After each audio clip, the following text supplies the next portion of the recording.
Hey there, it's the Machine of Nonsense, episode 95, and we're doing our What's Coming in October episode. A little bit of inside baseball. We're recording this about as early as we've ever recorded a What's Coming in insert month here.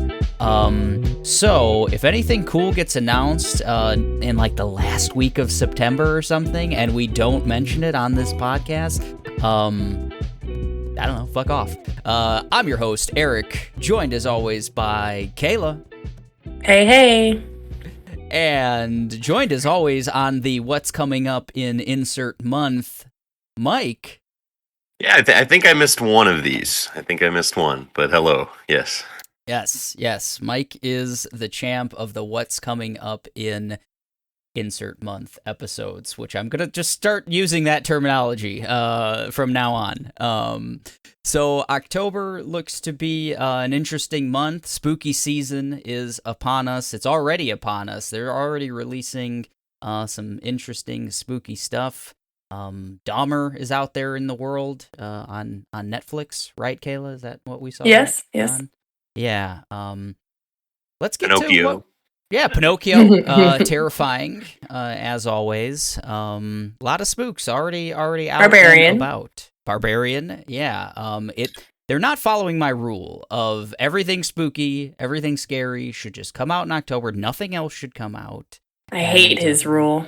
That's the rule. And you can't decorate until October 1st. Everything spooky, everything scary, it starts October 1st, and God help me, if I see a single thing November 1st, that is Is stupid. That is leaves. It is stupid. And Thanksgiving and turkey season are spooky is October 1st to October 31st. Yeah.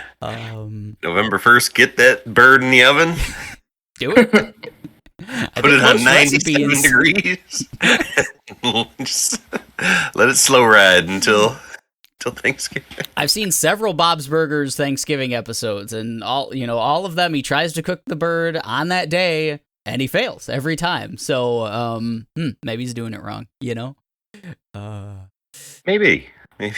So, before we get to what's coming in October, what you been up to, Mike? Honestly, just kind of falling back on kind of comfy stuff, cozy stuff. I've been playing Breath of the Wild again. Started Metal Hellsinger, the rhythm Doom-like shooter. I don't know. I kind of finished the first level and haven't gone back to it. It's besides the rhythm gimmick, it's kind of a bare bones 360 looking kind of shooter, and that's not really what I'm in for. At least like Doom has, you're getting upgrades, you're getting all these new weapons all the time, and I think I never played Doom Eternal, and I think I would rather just check that out instead of keeping with Metal Hellsinger. That's on Game Pass, right? Both Metal Hellsinger and Doom Eternal, right? Oh yeah, both Doom 2016 and Doom Eternal. Yep, Metal Hellsinger. A lot of shooter offerings on the Xbox. Who knew? Maybe not, too much longer. We got some things coming soon. That are shooters. Blue Dragon coming to Xbox. That's the only thing we had on the October list. Actually, I kind of made too big a deal about this October list. Man. What have you guys been up to? Well, let's have the House of the Dragon talk a little bit, right? Oh, okay. We should Sure. do that. We've all caught up at this point, right? Oh yeah. Yes. Yeah. I watch it every Sunday. 5 episodes at this point. Yep. Right. Yeah. 5 episodes and like 25 years of content, right? I think at this point, a lot of time jumps. Yes. What me and Kayla have, picked each other's brain a little bit, but what are your overall thoughts? I know you text me the other day and you're like, what do you think of House of the Dragon? And the tone. I figured what that was meant, but what are you thinking? I mean, it's it's just like a lot of buildup, like a roller coaster that just keeps creeping and creeping up, and it just keeps creeping. It never has any kind of, which isn't a terrible thing, but I just leave every episode like, oh, okay, like they didn't, they're just building up a lot of whispery, the show thinks it's being like subtle, I think, and it's really never subtle at all. It's just clear, like, okay, that guy sucks. Yes. Right. I feel like they have, it's similar to yours. They have all this time, and they are doing things, but they're not really that rewarding yet. Not really that, like, coming to a big explosive moment. So I'm waiting for something, some big like wow factor, which we're having a lot of time jumps, as Eric mentioned. It's like a handful of years that we've already seen in these 5 episodes, and I haven't gotten like a big reveal yet. I mean, I guess somebody got pummeled, but we didn't really care for that guy. I would say like the 2 characters I've been interested in this show so far die like immediately as they're kind of introduced. The crab feeder and I think her name was Rhea. Yeah. Targaryen. I guess she was Daemon's first wife. And spoilers, I guess, for Rhea. They've done this like, oh hey, here's this person. They're dead now. Like within 10 minutes. I know. I'm used to Thrones like giving you half a season with somebody awesome and then they kill him, and now like I'm not even getting a couple episodes with this. Yeah, cool it makes you wonder character. like who is gonna matter in the end, with these time jumps, with these quick character deaths, things like that. Obviously, like Daemon is kind of, he's gonna matter. Rhaenyra's gonna matter probably, like. I find Daemon so annoying. Like he seems to wow. be this people's standout show. I guess just the way he's treated is annoying to me. Like he just there's never any consequences. Like he gets in a timeout for like a month or something, and then he's allowed back and like next to the king. Like you don't trust this guy. He sucks. Like what is going on? But Yeah. he's trying to, Yeah, they'll like build it up. Coupling. There's coupling involved. He's doing this terrible thing, and then it's just like, nah, we're not going to address that. We're going to move on. We're going to talk about something else. Yeah, he's got the super hardcore plot armor at this point. In a lot of ways, not only in like safety from harm, but also safety from like any sort of consequences. I would say the thing that I'm trying to keep in mind, it's been such a long time since I've checked out the first season of Game of Thrones, and I remember watching it twice. I watched it, once. It didn't really. I watched the whole season, kind of binged it like when it came out. It didn't hit for me. Then I watched it again with you, Kayla, and I was like, okay, like it made more sense and stuff, but like generally my memory of it is also kind of slow, kind of setting up a lot of characters, kind of setting up a lot of locations and stuff like that. And I'm like, did I feel the same way after 5 episodes of Game of Thrones as I do with House of the Dragon? It's hard for me to kind of remember in a lot of ways. Like I don't remember how I felt one way or another. Did I feel more enraptured in it, or like the same kind of in the middle, kind of feeling that I have now? I feel like even after one episode of Game of Thrones, it was so much more broader. Like you're getting introduced to all like the Lannisters and the Starks, and like and we're getting a lot of weird families and names here too. But it's really just in this castle, the Targaryens are what matter or whatever, and that's it. And in season 1 of Game of Thrones, there are a lot of like, oh shit moments. There are a lot of things that do happen. I mean, Bran gets pushed very early, and you see Jaime and Cersei doing their thing, and like things things are happening in season 1 of Game of Thrones, and like what's happening in House of Dragon. I can't even say that like is she going to be the heir is even a plot point, because like, yeah, they talk about it, but I don't feel like anything really happens. Yeah, with then it. 5 years It's just passes, talk. and that we don't see. That has been. I think the time jumps and stuff have been kind of the most frustrating thing for me.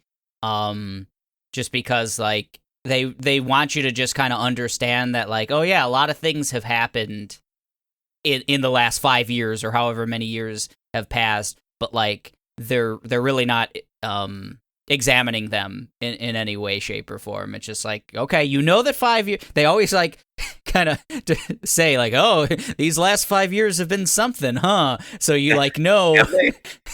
I mean, they always mention something like, the last time I saw you was 3 years ago or whatever. I was like, okay, well, 3 years have passed. But you're just supposed to assume like, well, shit, a lot of stuff must have happened in those 3 years. That's what I'm saying. Like, has stuff happened? Like, what happened? Like, what is okay? Like, if it was, there's nothing going on in this show if they can just skip months and years. It's just like, Crab Feeder had like just this awesome romantic subplot. You didn't see it, but it was great. It was really beautiful. It was good. Yeah, it was real good. You got to read the book, You gotta how many episodes are there supposed to be in this? 10, I think. Oof. Well, we still got a lot. Yeah, it's half. Like, we're done with half, I think. And they've already, it's not really a spoiler, if you've seen episode 5 and then seen the trailer for episode 6, and it's all over the internet, but like there's a 10-year time jump now, which is the largest time jump we've seen between episode 5 and 6. So in fact, there's going to be new actors playing a bunch of roles and stuff like that. So I'm excited because Venera is the main character. Rhaenyra, right? Yeah. Rhaenyra. Yeah. I don't like her face at all. So she's, I don't know. I don't know how to describe her weird, like, doll face, like weird. I like her face. Action figure face. It's one of the most unique like actors that I've ever seen. Probably, yeah, Millie Alcock. I just don't like it. Yeah, no. Hey, I mean, it's to each their own. I don't have a unique. Is just the way I would say it. I don't have a real strong opinion. Yeah, not my queen. I get it. I would not. I'm not riding with this lady. Give me the toddler. Give me Aegon. Oh, Millie, we hardly knew ye. Yeah, so we got the triumvirate, the no for Mike, meh for Eric, and love for Kayla. I dig it. And meh, it's like just like a lame duck show so far to me. Like, oh, I meant specifically for Millie Alcock's face. Oh, gotcha. Yeah, I'm a no. I'm a no. Yeah, no, I think we're all kind of in the middle on it, right? Like, just overall at this point. I'm going to continue to watch, but I haven't been, like, my breath has not been taken away. Right. Yeah. Right. I think we should convene after episode 10. And, I agree. I'd love to have a full ass spoiler cast. Because one way or another, I think it's going to elicit some strong feelings when it's all said and done. Like the finale of Ozark, Kayla. Oh, yes, we watched it all. We did. Hey, man, we finished it. No more 4 seasons in I don't know, 4 weeks or something. We did it. I think that came out this year, right? Like, so we're season 4 came out earlier. That this is year. Eligible for a naughty, Mike. Give it its due. I'm aware of its eligibility. It's just I thought we had Ozark Corner. I thought we was talking about finale, but I guess I'm wrong. No, we finally finished it last night, and it was. I don't know. I think I enjoyed it a lot more than you, Kayla. Right? Ozark overall as a show. Yeah. Not Kayla's bag. Just one of those dark dramas. I hate Wendy. I can't stand her face. I can't stand it. It Is that the is blonde character? the mom. Oh, Hollywood okay. Walk of Fame recipient Laura Linney. I mean, Wow. she's a multiple-time Emmy winning for this character. It's one of those things, like, when they play a piece of shit person, like, sure, it must be great because I, like, with everything inside of me, cannot stand them. It's one of my favorite things about Kayla is she cannot separate like the actor and like their portrayal of a character and the character, and I love it because like I feel like that's the goal, right? Like Wendy Bird, if you ever watched Ozark, like she's a real piece of shit. Like her character arc is like, you know, small town or not like suburban mom or whatever else. Like you think she's just, you know, white picket fence kind of lady, and by the end of that show she's evil. She is just straight the embodiment of evil and manipulative and stuff, and it's a fantastic performance. But like when Kayla talks about it, she's like, is it though? I mean, I cannot imagine that anybody would ever do anything for her or with her or anything. I would just not. She wouldn't have been able to get that far with me. Yeah, I don't know how realistic the show honestly is. It really, that's, I would say, the one thing that really overall about the series, and a lot of shows do this, but like the shit they get into, the shit they get out of, the like places the characters go, and become the like what they become is just so far-fetched in a lot of ways. And you know, Breaking Bad had a lot of moments like that, and a lot of shows, kind of Mad Men, you know, any of those like well-regarded dramatic shows have to like constantly ratchet up that like tension and constantly like take those characters to the next level, and Ozark definitely like was that. It's very unsatisfactory. Yeah. They need to take some notes from Game of Thrones. They need to fucking kill people. Well, hey, maybe there were some deaths in that final episode. Oh, the final episode. Maybe not the people that we wanted, but there were deaths. There was a death. There were deaths. All right. That's Ozark. That's House of the Dragon. Anything else worth mentioning before we get to October? No. She-Hulk is still good. Oh, thank you, Mike. She-Hulk is fantastic, right? I mean, you agree, right? I love it. Yeah. It's best I Marvel want more. show, maybe. I mean, not well. Loki probably still exists, you know. So, but second best Marvel show so far, maybe. I think it's in play. Yeah, I think it might be. Okay, cool. Everything that I have been like, but why do they? I don't know if I'm gonna like that. Why are they making She-Hulk have a dating app? But then it works. They make it work, and I love it.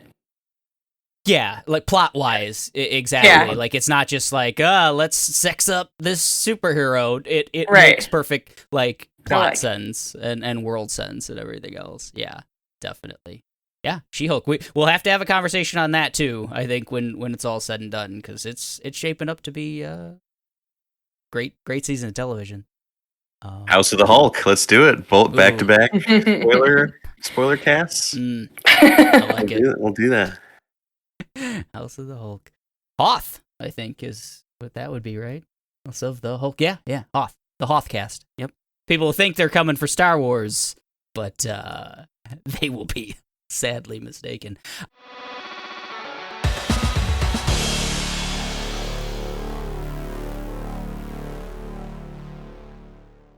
Let's talk about October. Let's do it.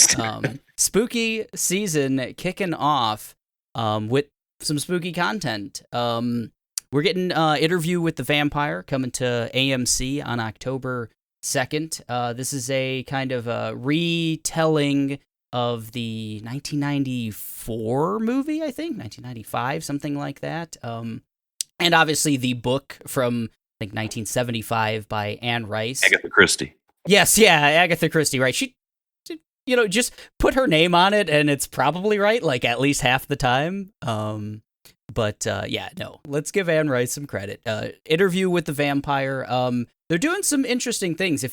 I feel like this might work regardless if you've read the book or regardless if you've seen the original movie. Obviously, that movie had Brad Pitt and Tom Cruise in the lead roles, and Kirsten Dunst, a young Kirsten Dunst, in one of the supporting roles. Really, really cool movie at the time. Follows a newly turned vampire, Brad Pitt in the movie. Jacob Anderson, I believe is his name, in the new TV show.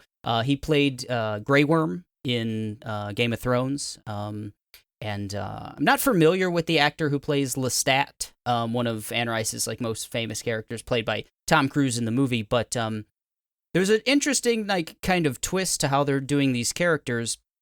In the original movie, there was a lot of subtext that oh yeah, they could have been lovers, the two male vampires, but it was never really shown. There's no subtext in this. They're the Jacob Anderson character, Louis, is his name. He's like a in the closet gay man. This is set in turn of the century New Orleans, so obviously you can't really be gay in those times. And he's a African American man, so even probably tougher for him. But so it just goes into that kind of relationship. Apparently there's going to be a lot of the text of him being a black man in turn of the century America too, on top of the fact that they're vampires and dealing with all of that. The Kirsten Dunst character is also a part of this.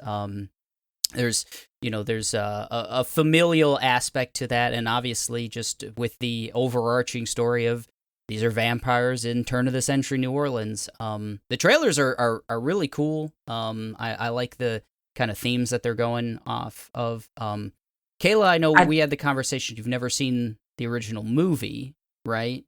Oh, correct. Yeah. But I do love New Orleans. Give me anything there. Yeah. Yeah, it was our first trip 10 years ago. So it was a good time. Have you've seen the movie, right, Mike? Yeah, I like that movie enough. This seems like it's going for the kind of Twilight Vampire Diaries kind of crowd, maybe heightening up the hedonism aspect. Seems like there's going to be a lot of, sucky fucky going on. I think you're right. I think. Oh yeah, there's actually a subtitle, "Sucky Fuck." It's "Interview with the Vampire: Sucky Fucky." Good call. So it kind of just goes hand in hand, doesn't it? I've never been a part of any type of vampire stuff that doesn't go sucky fucky. See, I'd rather not. I don't. I'm just saying, I've never. Vampire, not the. You'll get your Mahershala Ali blade, and yes, if there's sucky fucky, you'll like it. All right. I'd buy tickets to see that. So that's Interview with the Vampire coming to AMC October 2nd. Sorry, Interview with the Vampire: Sucky Fucky coming to AMC October 2nd. October 4th, we're getting Overwatch 2. It's coming to everything. Do you think the new free-to-play aspect and all these new characters and a new coat of paint is going to get you to jump into Overwatch ever again, Mike? Yeah. Pretty interesting. Yeah, I think Overwatch is rad. The first one just kind of came and went by the time I had a PS4 and had the capabilities of playing online and all that shit. So I this one with a fresh start, I want to check it out for sure. And they're just getting rid of Overwatch 1, right? Overwatch 1 is becoming Overwatch 2. Is that how this is going?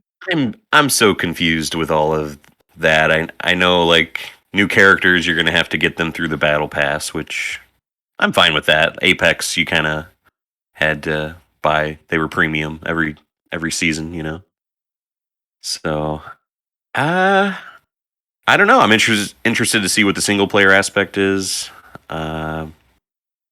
And man, just want to get out there with my boy Winston again and just fuck shit up. That's hopefully. the giant gorilla, by the way, Winston. Yeah, We need the bish. We need the bish. Pretty good. So that's Overwatch 2 coming to everything. Gonna be free to play for the first time ever, and that's gonna be October 4th. I think we should get really into it just to stick it to Josh and not tell him. Like it. Yeah, we just don't. He'll only know if he listens to the pod. I like it. And he doesn't. So never... Right, yeah, we'll get new, we'll update every single week. Now that I don't have Ozark to update every week, it'll be the Overwatch. It always, Oz, it's the Overwatch 2 update. I dig it. October 4th, coming to everything, including Nintendo Switch. Always surprising. That's so weird. Yeah. Yes. Next day, October 5th, coming to Netflix, Mr. Harrigan's Phone, which Donald Sutherland's still alive and acting, which is great. He's the title Mr. Harrigan in this one. This is a Stephen King adaptation, like 50% of media. It's either Agatha Christie or Stephen King is all of media. So you forgot about Seth MacFarlane, the other aspect of media. We don't talk about Seth MacFarlane. You make like a 5-person list, though, for real. you almost could. Oh, don't mention Shakespeare. Kayla's gonna get really mad. No. Don't do it. Let's move on. Mr. Harrigan's Phone. This is a Shakespeare adaptation. No, so this is based on a Stephen King novel or short story, I believe. It stars the kid who played Bill in It, if we remember him, Jaden something. It's not important. You know who I'm talking about, folks. Jaden Shakespeare. Yep. That's his name. And Donald Jaden Stephen King. Yes, Jaden. Very nice. Very nice. You're right. The premise is pretty simple. As it's a Stephen King story, but interesting. It seems like it takes place. They make a big deal that it's like the first ever iPhone. This kid somehow has this relationship with a much older man, Donald Sutherland's character, and they like some kind of friendship, mentorship type of situation, and he buys him an iPhone, the first generation iPhone. Says like, hey, look, you can like have a phone. This is so cool, and we can talk and whatnot. And the poor man dies, and he gets buried with the phone, and the kid gets calls from beyond the grave, and things start happening, deaths, mysterious circumstances in the town that the kid can only assume are Mr. Harrigan. There's a line that like, oh, he was a great guy, but you didn't want to get on his bad side. Right, exactly. So Mr. Harrigan obviously was connected, maybe a mobster, maybe a something, a heavy in some way, shape, or form. But Mr. Painter, maybe. Painting houses. Yeah, so we're getting into Stephen King's lamp monster face. A little bit. Come on. Can't we just redo like Cujo or something? More stuff I can just move on from. Move on. Like we already had Black Phone. How much phone? Come on, we don't need the phone. Yeah, phone. This is the season of the phone. The year of the phone. Yeah, we had loops. I'd rather see Donald Sutherland struggle to operate like.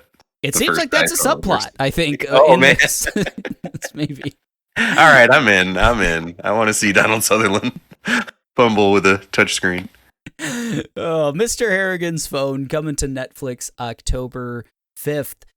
Also coming to Netflix October 7th, we have The Midnight Club. So this is a production from, and I'm losing his name right now, but the gentleman behind Haunting of Hill House, Midnight Mike Flanagan. Mass. Mike Flanagan, thank you so much.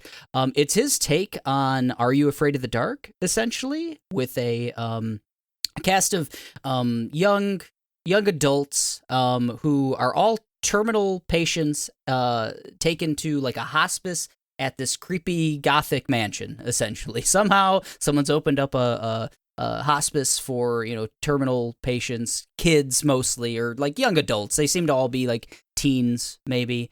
And they go around telling ghost stories in a similar vein to Are You Afraid of the Dark? Looks like a little bit darker, to just overuse that word. Little more gory, a little less for kids.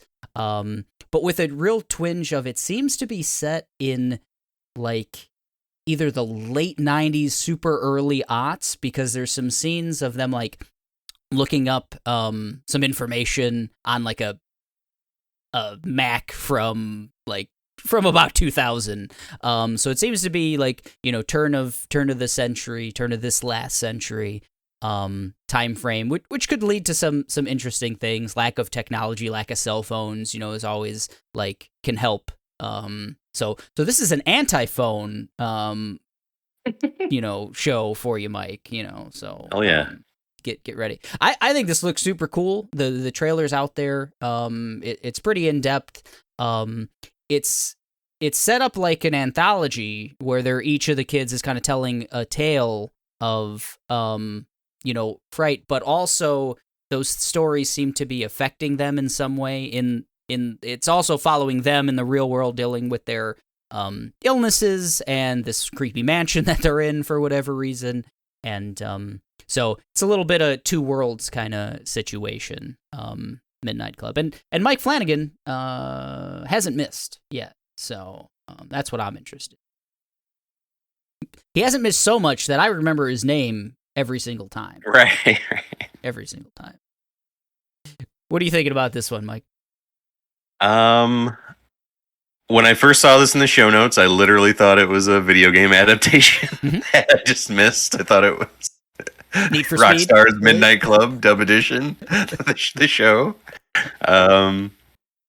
Hearing that it's going to be like super anthology where it's every episode something different instead of, just a season of different shit,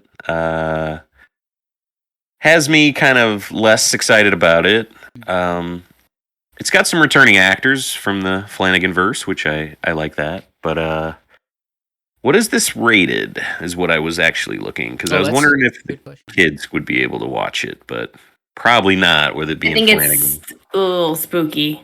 It seems to be a little, maybe a little less than like your Midnight Mass or Haunting a Hill House, but a little more than like your... Spooky I can handle. I don't need the SNF, the sucky fucky. I don't need any... It being like a young adult tale, I feel like, as weird as this is to say, there might be some sucky fucky. I don't need that. But yeah. I'll watch it all and let you know. I'll let the kids know if what the level of sucky fucky is. It claims to be for mature tweens and older. I don't have those. Don't have mature tweens. I don't like the term mature tweens. Let's never say that. We can say sucky fucky as much as we want on this pod, but mature tweens, I do not want to use that terminology. Strike one, Flanagan. Oh. All right. So that's the Midnight Club coming to Netflix October 7th. Just keep wanting to say dub edition after. My brain automatically goes there. Sorry. Eventually, we'll get the dub edition, but it comes out later. Amsterdam, same day, coming to theaters. Let me get you this cast rundown here. This will be like half the cast. We don't have enough time. We don't have enough time. I'm going to give you like half the cast here. All right. Christian Bale, Margot Robbie, John David Washington, Anya Taylor-Joy, Chris Rock, Michael Shannon, Mike Myers, Taylor Swift, Timothy Olyphant, Zoe Saldana, Rami Malek, and Robert De Niro, folks, are all in this movie called Amsterdam. I think it's set in Amsterdam, I want to say. Looks to be a post World War I movie, I believe. Christian Bale seems to have been injured in that war. But it looks to be an adventure tale, a caper type tale. Where Agatha Christie, right? Very, yes. Agatha, I was going to try to do something, meld Agatha Christie and Amsterdam, and nope. nope, not doing it. But Agatha's Amsterdam, we'll call it that. But no, I don't think it's an Agatha Christie tale. But just that cast alone, it has got me interested in this one. Love a caper, love a period piece like that. Christian Bale looks wildly eccentric as a one-eyed war veteran. The general tale seems to be that John David Washington and Christian Bale's character fought in the war, became friends, and somehow have come into some kind of deep, dark, secret, hidden treasure, a something, let's say. And Margot Robbie was their nurse. They've bonded. Yeah, so it's that triumvirate, and them getting into some kind of caper, and that's me. That's a movie I want to see. Oh yeah, you're real excited, right, Kayla? I am. I'm excited. What do you think of this one, Mike? The trailer did not have me excited. Had me confused.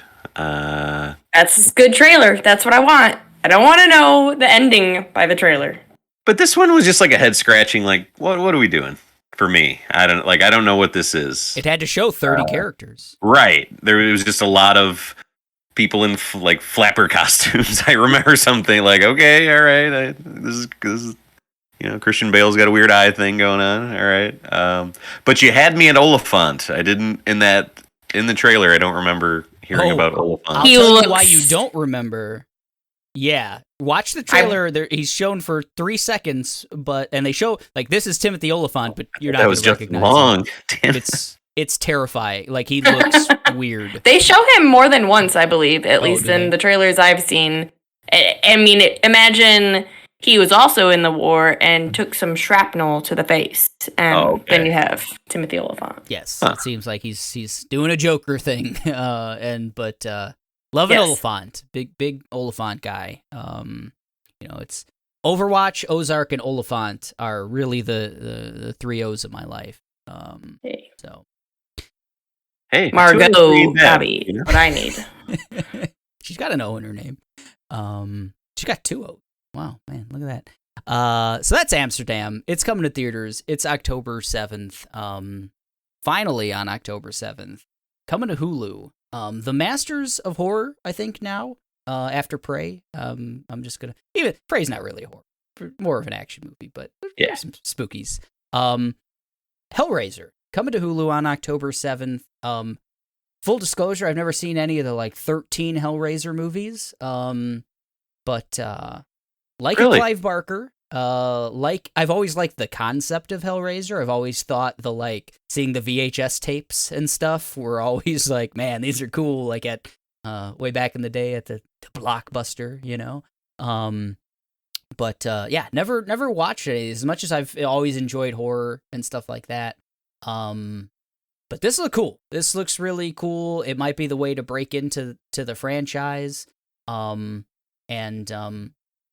Looks kind of polished in the way that the trailers for Prey were to me. It looked like this is a decent mid-budget type movie where they can do some, because Hellraiser's a body horror franchise. I know that much about it. So you need good prosthetics. You need, if you're doing CGI stuff, you need some decent CGI. Looks creepy as hell. Kayla, what did you think of this trailer for Hellraiser? You've never seen a Hellraiser either, right? I've never seen any Hellraisers, and I'm not very interested. Body horror is not for me. Yeah, Hellraiser just tends to be just suffering for suffering's sake kind of movies. No thanks. I've always liked the design. I think Pinhead is just a classic icon of horror. Without even seeing any of the movies, everyone kind of knows, Pinhead. Exactly. We do.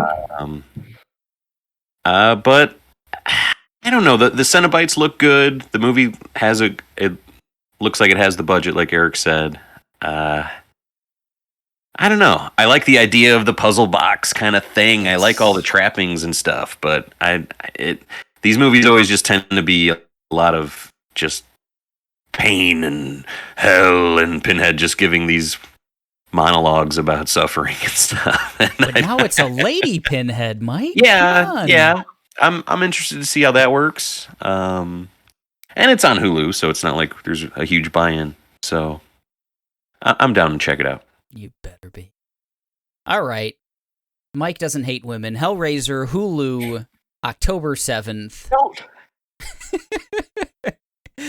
Dragon Ball The Breakers, October 14th. This is a something. This is going to be wild. I haven't really been interested in a Dragon Ball property for quite some time, but I might want to see a lot of Dragon Ball The Breakers. So this is coming to everything. We're getting this on PS4 and 5, the Xbox Series, Xbox One, Switch, and PC.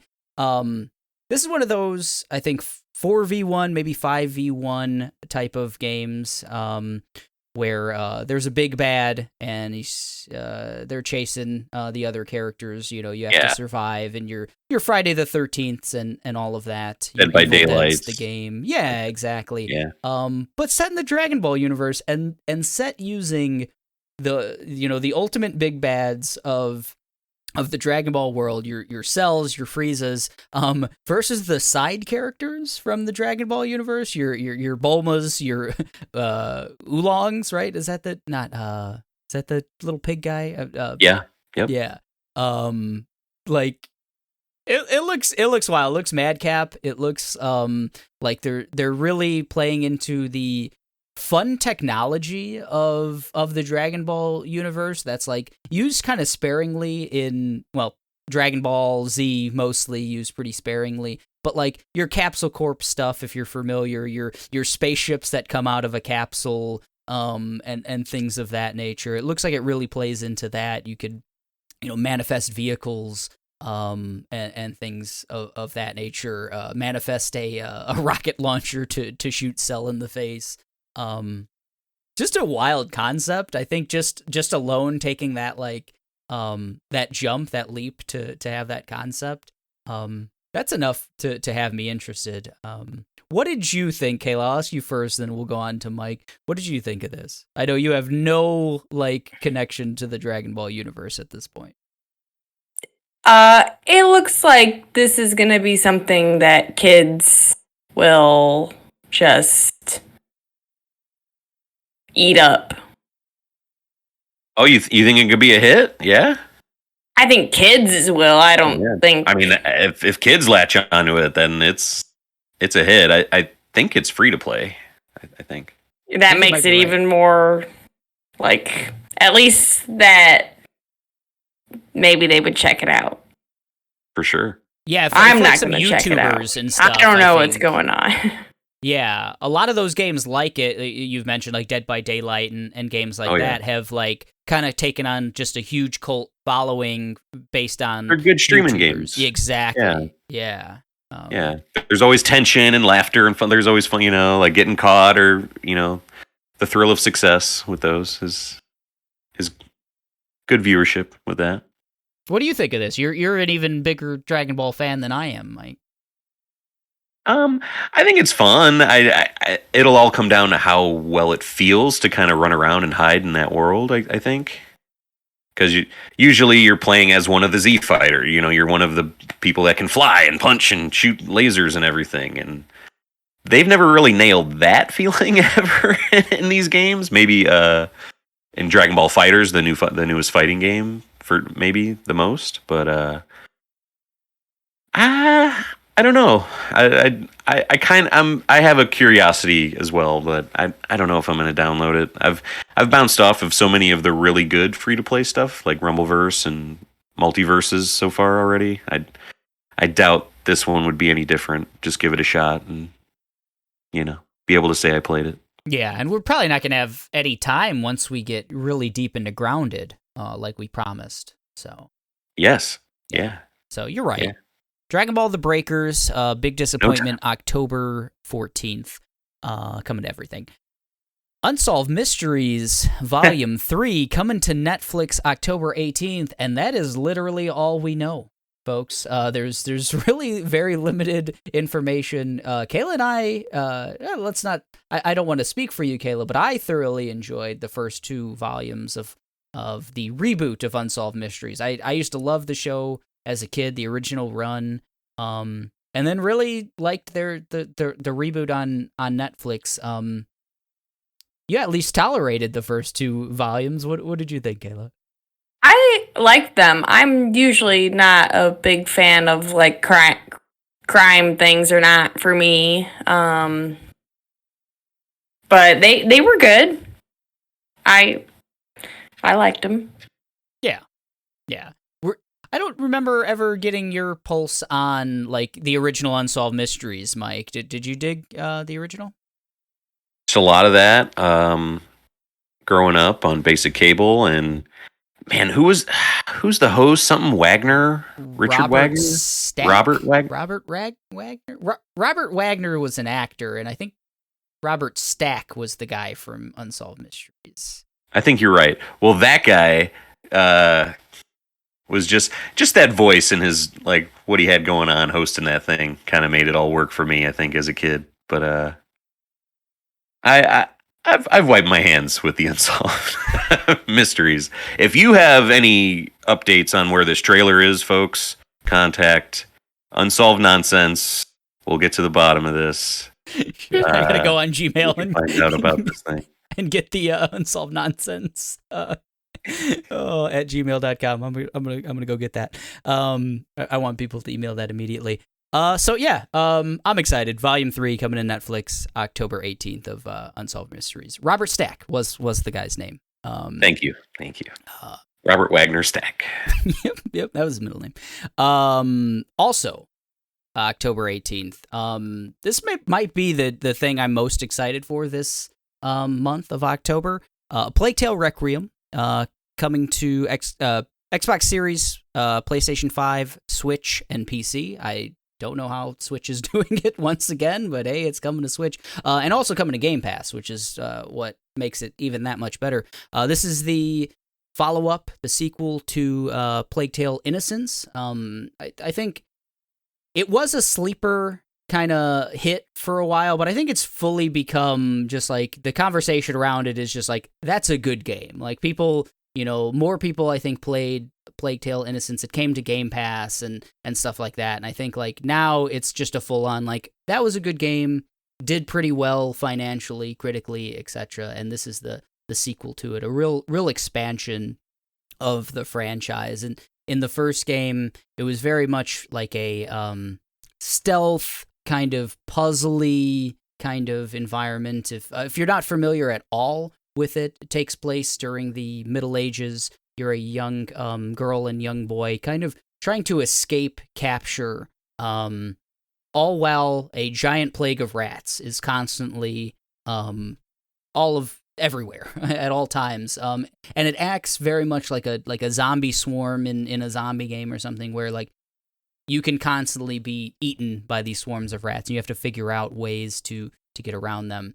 And this is just expanding that in every single way, expanding like combat. It looks kind of like The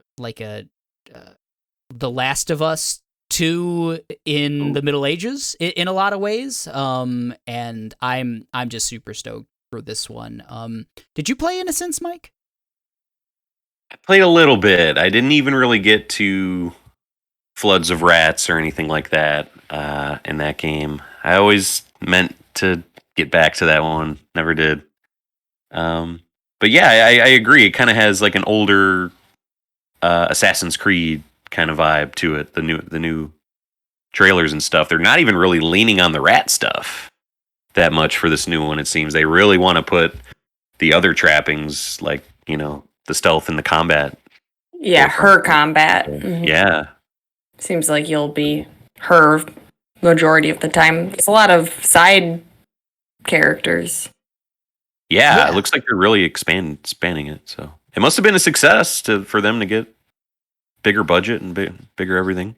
Yeah, it looks beautiful too. That first game was surprisingly like very pretty. It was very dark, so I think they maybe hid some of the technical stuff behind like just man, it's real dark. But like you always played, Moody. yeah. You played a lot with fire and light and stuff because that was how you kind of got rid of the rats and things of that nature. And it did a good job of that, like lighting things in a really good way, lighting dark rooms. And this game seems to be much more out in the open, much more they've highlighted some. You said like wow when we were watching one of the gameplay trailers, Kayla, the flowers, like the looks so pretty. yeah, Wow. there's some kind of like flower festival or something. It looked like something out of Midsommar. It was pretty cool. But yeah, I'm just super excited. I think this is going to be a really I hope it does really well. And you know, maybe it'll be a trilogy or something else like that. I think the first one was at least at the beginning kind of really flew under the radar in a lot of ways. And I think it's right up there with like a Senua or something like that, of like a cool new IP that I kind of want to see go forward. That's a good comp. I think those two games are a lot alike. Yeah. Just gameplay wise and stuff. Yeah, I played them right around the same time too, and I it was just they were really stuck in my head in the same way. So Plague Tale Requiem coming to next gen and Switch, folks. October 18th. Yeah, it's like a cloud version, right? Or Probably something. it's gotta be. Yeah. It's gotta be. But hey, do it. Game Pass, right? Did you say that? And Game Pass. Yep. I should mention again. Yeah, it is coming to Game Pass. So if you haven't heard how great Game Pass is already on this podcast, just go and get yourself a 3-month for $1 or whatever they do for that.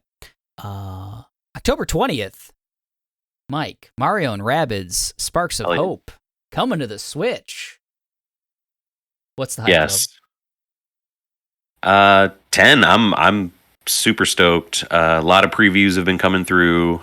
Everyone seems really high on what they played. They got to play like hours and hours of it at an event.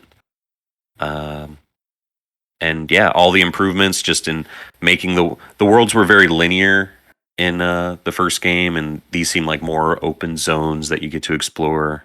And it seems like your toolbox and the creativity you can pull off in these tactical battles is vast compared to the first one. I love the humor of that game. I love what they let Ubisoft kind of do with the Nintendo IP and poke fun at it and make fun. And there's a great opera scene in that first game that really kind of just mentions a lot of stuff in the Mario universe that doesn't like kind of get mentioned and stuff. And can't be more excited for this one. Love it. Nice. Yeah, so that's Mario plus Rabbids Sparks of Hope. I think that might be a day one purchase on that one. Need more Switch games. We're taking our Switch on the road for the first time. So it will be played in handheld mode for the first time, and I'm really excited. Really? You guys have never tried a handheld mode? Nope. All TV, baby. It's handheld mode is fantastic. You'll become believers for I'm sure. excited. Pokemon Legends Arceus. Here we go. Oh, nice. Yeah. Oh yeah. Nice. Fuck yeah. That's a Doing fun it. one. We are doing it. So that's Mario plus Rabbids Sparks of Hope coming to the Switch October 20th. And on October 21st, there's a trio of things. First off, the hierarchy of power is changing in the DC universe because Black Adam is coming to theaters. That's about all I have to say on that. That is the silliest thing I've ever heard. I hope this does well. I like The Rock. I hope it comes out and everyone likes it critically. But I don't know. It looks like poo-poo to me. What do you think, guys? Yeah, I agree. Kayla, It's in that Shazam kind of universe, and I don't know. Shazam was able to lean on just being big too. Just that whole premise of small kid, big body. I don't know. This one looks more serious. Just a lot of flying around, vision versus vision kind of fights going on here. I'm not interested at all. Sorry, Kayla. Fueled by revenge, right? That's his thing. Ooh, yeah.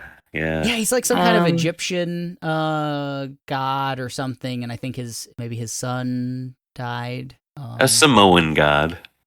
Come on. They wouldn't miscast that poorly. Come on. No, yeah. Hollywood's never done that before. Anything, Kayla? Anything on Black Adam?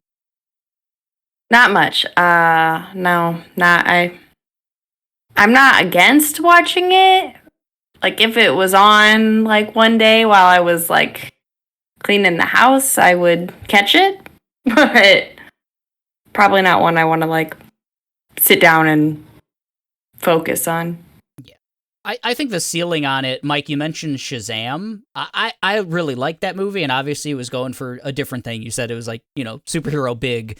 But if it's that, like, if there's, like, humor, and which it doesn't seem to maybe have, but like, if it's somehow the same quality as Shazam, I liked that one well enough, and that I liked Shazam. Yeah, I did.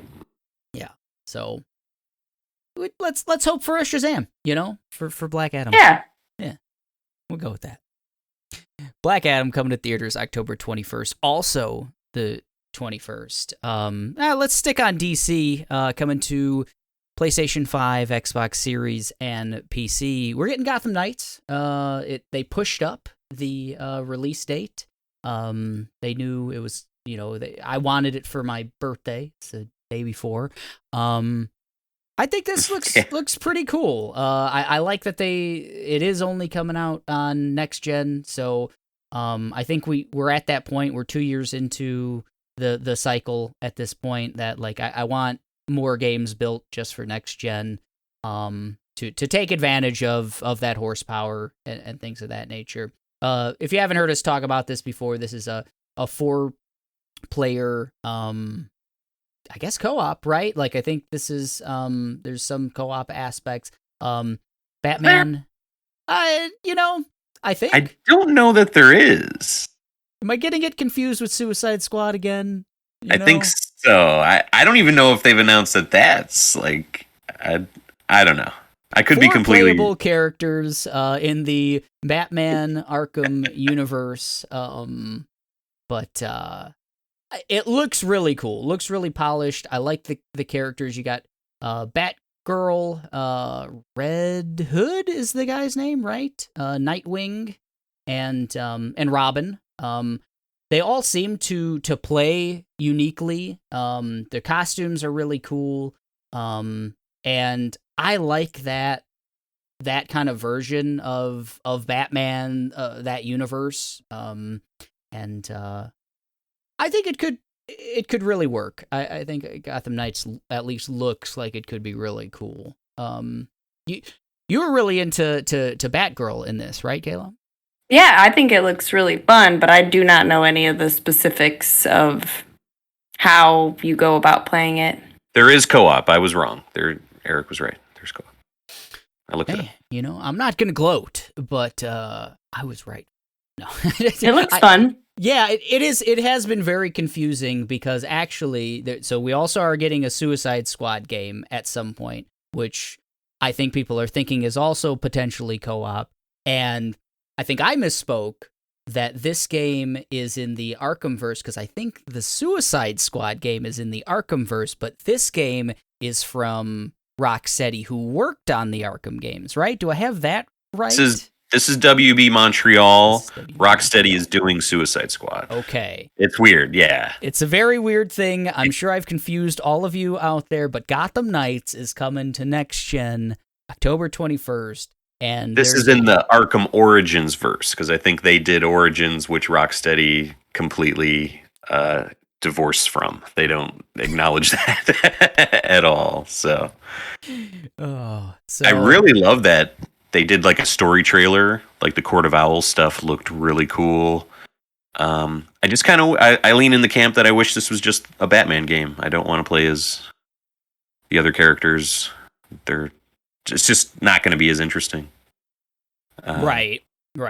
Yeah, we've gotten 3 really good Batman. We've gotten 4 Batman games. Well, yeah, you said Arkham Origins, right? Yeah, yep. So we've gotten 4 Batman games. Let Robin and Nightwing and all them shine. Batgirl. Come on. Mike again. Anytime they cast a female Hellraiser, Mike's like, nah, no. Cast a Batgirl? Nope. I think he was behind them shelling that movie. Them just getting rid of that Batgirl movie. Yeah, I signed a petition 1 million times and got them to just cancel HBO Max after they just said fuck it. No Batgirl. Hack season 3? Nope, not gonna happen. Well, don't do that. Well, it had to happen. Sacrifice. But it might be okay. I don't know. I don't know how much more they could do in hacks.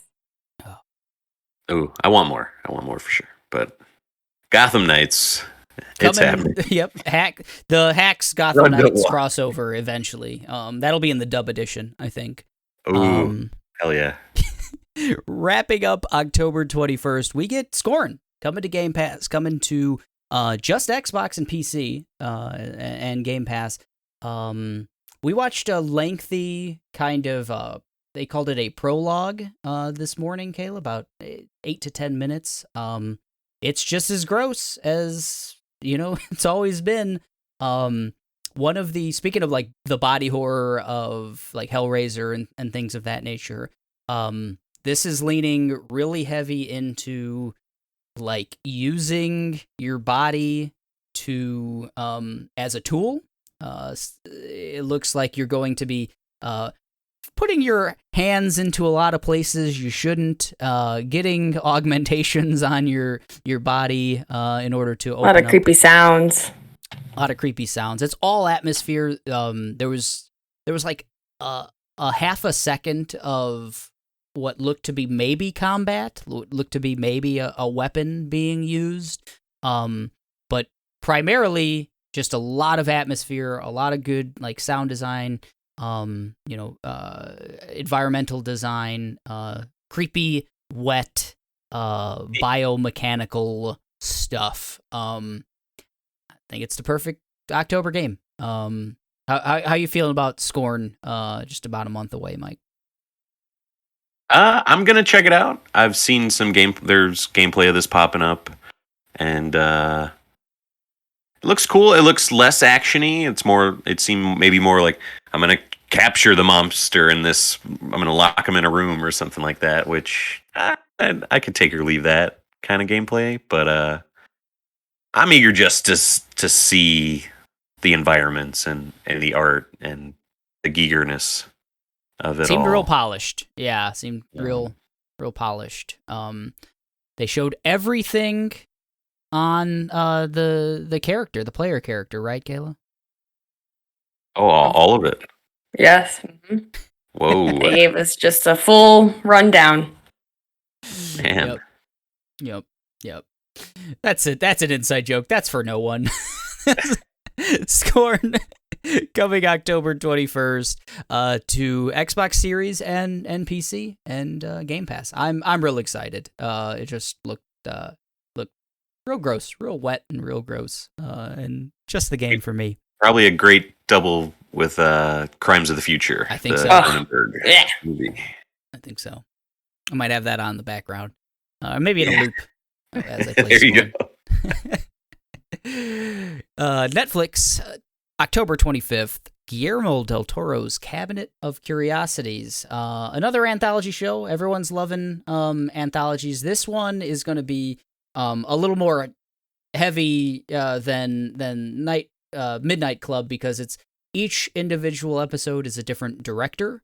So just like a real anthology with different directors, all curated apparently by Guillermo del Toro. Looks really good. Looks very much like everyone was kind of told, okay, what does Guillermo del Toro do well? Atmosphere, creepy monster design, things of that nature. Go ahead and ape that. Like, go ahead and do that, but in your own kind of way, in your own tale. Your own story. Right. And it looks good. It looks like they put some, money behind it. Some really good monster design.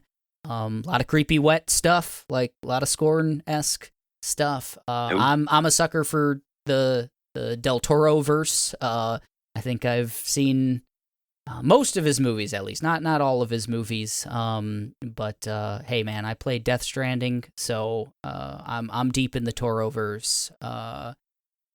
What do you know of Cabinet of Curiosities, Mike? I know nothing of it. Nice. When it looks really cool. I think when I was skimming the notes, the show notes, I just assumed it was his Pinocchio movie that he's got coming out. Another Pinocchio. We need more Pinocchio. Liza P. I don't know. I would check this out, I guess, if it's him curating like a bunch of cool stuff. I like his idea of horror for sure. Even though what was that Bradley Cooper movie from last year? The Carnivalist or from this year, right? Jeez. Was it this year? Wow. Graveyard Alley, not Graveyard Alley, something alley. Nightmare Alley. Nightmare Alley. There we go. It was last year. We got that movie was poo poo doo doo, but you're crazy. That's okay. Shape of Water is awesome. So and Pan's Labyrinth's cool. Oh, Pan's Labyrinth's cool. The eyeball Crimson Peak guy. Cool thing. I've never seen that one. I don't. That's the Hiddleston one. A lot of red. Yep. Mm-hmm. Ooh. I see it pop up every now and then on streamers, but maybe I'll check that out. It is the spooky season. So. Do it. You kind of popped for this, right, Kayla? You thought it was pretty cool.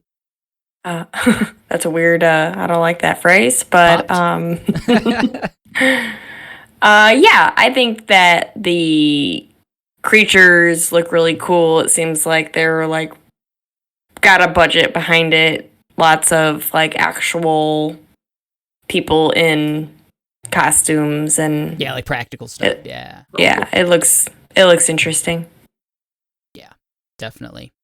So that's Guillermo del Toro's Cabinet of Curiosities coming to Netflix October 25th. Netflix leaning pretty heavy into the spooky stuff. I'm into it. The next day, October 26th, I don't know how spooky this is going to be, but really exciting. Tales of the Jedi coming to Disney Plus. We talked about this a little bit in our rundown of D23, but this is going to be 6 shorts featuring Ahsoka Tano as well as Count Dooku, but while he was a Jedi, kind of filling in some blanks in both of their stories. Animated, done by the Clone Wars team. And I know Aaron was a big fan of this. You and I, Kayla, big fan. We're all big fans of the Clone Wars. So you just say Clone Wars and we're in. But Dooku's one of my favorite. I read the novels for the prequel games, and they really fleshed out Dooku a lot better in those than they ever did in the movies. And maybe putting some of that to animation, some of that to film, is kind of exciting for me. I'm really. You're a Dooku guy, Mike, right? No, I'm not. Nope. Oh, right. Grievous. I'm thinking Grievous. You're a General Grievous. Grievous is cool. Grievous is fucking great. I like Grievous. You gonna check out Tales of the Jedi? No, I just can't jive with the animation style of any of these Star Wars stuff. Just looks like budget Arcane to me. I really something like Arcane, just fucking gorgeous, and it just doesn't look good. I'm looking at Mace Windu right now, and it's like, come on, guys, what are you doing? It looks bad to me. I've never liked any of the animated Star Wars stuff. Man, besides Visions. Why did we get Mike on this podcast? Sorry. No. Hey, to each their own. Some people, you can be wrong, Mike. It's fine. It's okay. We accept you. And I watched Andor. I forgot to mention. Oh, did you? What did you think of it? Forgive me. Let's it touch seems on it for all right. 5 seconds. It seems all right. I like it. Okay. So, Kayla, any last minute thoughts on Tales of the Jedi? I'm in. I'm all in. Oh yeah, we're Tano supporters. We're Team Tano. So, yeah, Team Tano. Tales of The VT. Jedi. Disney Plus, October 26th. I had to put it on here. This is kind of a bummer, but the movie Till, coming in theaters on October 28th. It fits the horror theme, but it's real life horror. If you're not familiar with the story of Emmett Till, this movie's going to kind of center on that and center more on his after his death and what his mother did to kind of like build in a lot of ways support for the civil rights movement. If you're not familiar with the Emmett Till story, it is really dark, really sad. Young boy went down to Mississippi and was brutally murdered. In 1955, I believe, and it was really a kind of a flashpoint in the civil rights movement and stuff. It was really captured quite well in like a horrific way in Lovecraft Country. They did a really unique and I'll stick with unique way of capturing like this event. This, I think, every time we've seen this trailer, like me and Kayla, because it seems to be in front of a lot of movies, we're just like, I don't think we can watch this movie. It just seems like immensely sad and depressing, but thought I'd mention it just because it's a real life horror story, but with a happy ending, maybe, let's say. At least a positive outlook for the rest of history, let's say. Till. Are we gonna brave this one, Kayla, you think? Maybe at home. with the tissue close at hand. Oh, the whole box. I'll be a noisy, like, gasping for air crier during this. So, have you seen anything on this one, Mike? Oh yeah. As soon as the trailer started, and I'm like, oh, okay, this is because it kind of starts off showing Emmett Till as a young man, and like almost giving off like it's like a coming of age movie kind of vibes if you don't know what you're in for, and it quickly turns. Danielle Deadweiler is playing like Emmett Till's mother in the movie. She's going to be like the main focus, like with forcing the funeral to have the open casket and kind of just the civil rights movement aspect of her life afterwards is going to be the main focus, it seems. And she's in Station 11. She was great. It seems like she's going to have a great performance in this as well. But could be very tough to watch. But sometimes you gotta have that. Gotta have the real shit. Yes, indeed. So I had to add it, folks. Sorry to depress you, but that's Till coming to theaters October 28th, the same day as Call of Duty Modern Warfare 2. That was a wonderful segue, Eric. Thank you. This is coming to everything except Switch, which I guess Switch, it can power everything else, but not Modern Warfare 2. I'm a sucker for these games. I've played every single Call of Duty. I'm going to play this one. And what I think is also interesting about this is they're doing a huge update to Warzone, their big free-to-play battle royale, which I thoroughly enjoyed. We played a lot of it, me and Mike and Josh, if you remember him from early days of the pod, and really enjoyed that. And they're just doing a huge revamp in a similar way to like Overwatch 2. So this is, as with all Call of Duty games, it's going to be huge. It's got to be mentioned. And I'm going to play it, So you're probably going to hear at least a little bit about me playing the 5-hour campaign. Bold claim. yes, bold claim. So that's Call of Duty Modern Warfare 2.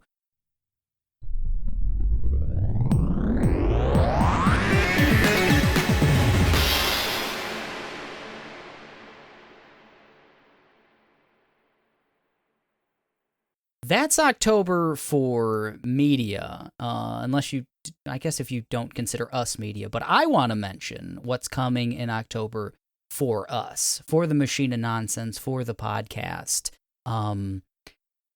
We've got a spooktacular month of October coming up for you folks. including a special guest. You know him, you love him. Tony Ortega is going to be back on this podcast. We're going to be playing a game, and I don't have the. We're going to try really hard, so don't. This isn't a full-on promise. We're going to try really hard to get him on the very next episode 96 of the Machine of Nonsense, and we're going to play a game we've played before on this very podcast, but with a spooky twist. So that's all I'm going to spoil for you. But Tony was on episode 69, of this podcast, and it really only makes sense that he'd be on 96, right? So we're getting Tony back on this pod, hopefully on episode 96. And on top of that, we're going to do, in the month of October, a Scream retrospective. So we're going to talk about the movie franchise Scream. We're going to talk about the current state of horror, where we're at, what's upcoming, what we've gotten this year. Frankly, this has been a really fun year for Spooky Scaries. Mass year. Bomb-ass year, yes. And we're going to really spook it up, folks, on our trail to episode 100 of the Machine of Nonsense. We're going to get a Resident Evil showcase in October, right? Yes, Be able to talk about that. You got it. Isn't that DLC coming out for Village? Yes. Yeah. So that'll be fun. I hope we get to see more of Resident Evil 4, the best spooky. We better. Maybe we should do a retrospective on 4. Maybe. We'll see. Mike is just okay. Already. We're just right now. Mike is just making the gears turn in my head. I had this whole schedule built out, but Mike's throwing a wrench into it. We're gonna do some fun stuff in October, so beware, you're in for a scare.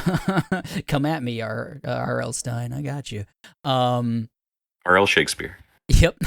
That's October for you folks. Hope you enjoyed episode 95 of the Machine of Nonsense. Whether you did or you didn't, we still want to hear from you. Go ahead and email us at machineofnonsense@gmail.com. Hit us up on social media. We're on Facebook. We've got Monstars, our fan group. We're on Twitter under Machine Nonsense, or at Machine Nonsense. And machine underscore, or the, what is it, Kayla, on Instagram?